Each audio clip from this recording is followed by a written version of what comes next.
The ultimate truth table, speed recap. P and Q are inputs 0, 1, 0, 1, 0, 0, 1, 1, double the pattern up.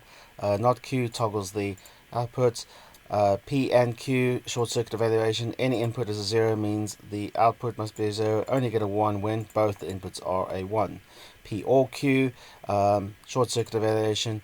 1 in means a 1 out. Any one of the inputs is going to guarantee a 1 out. Only get a 0 out when all the inputs are 0.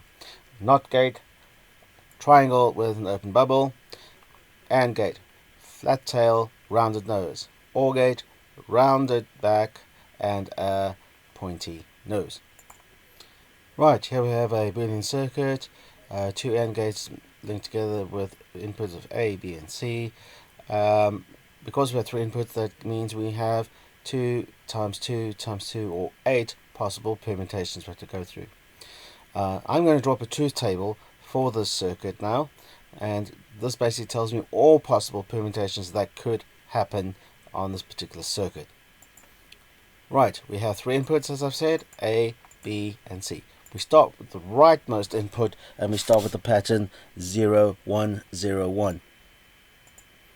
Alright, we continue the pattern 0, 1, 0, 1, 0, 1, 0, 1, 0, 1, 0, 1. Okay, next variable, input variable, 1 up. Moving from right to left, we double the pattern up, so 2 zeros becomes, sorry, 1 0 becomes 2 zeros. Next, so we then go to 2 1s, 2 zeros, and 2 1s.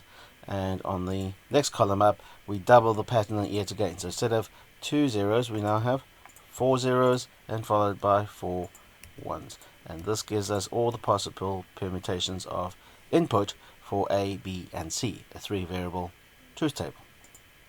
Right, beginning with P. P is the output of A and B. So I only need to worry about columns A and column B.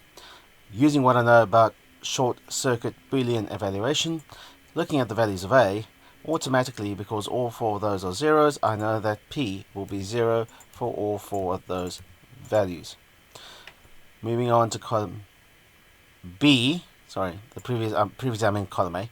Now, moving on to column B, if I'm ANDing A and B, I can see B is a 0 in those 2 row positions, which means automatically using short circuit Boolean evaluation that the output for P being A and B must be 0 as well.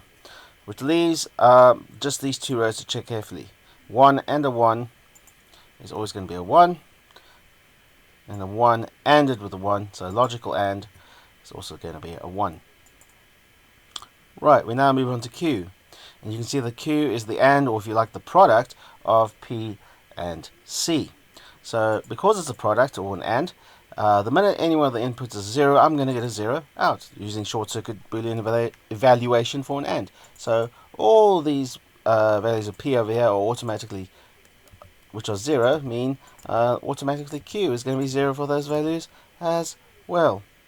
All that leaves me now to worry about is what happens when we have these 2 rows remaining. So if C happens to be a 0, then using short circuit Boolean evaluation, that implies that the value of Q must be a 0 as well, which leaves us with the only 2 values that when I AND together, 1 ANDed with the 1 leaves me with the 1, and that, guys, is the final truth table for this circuit diagram.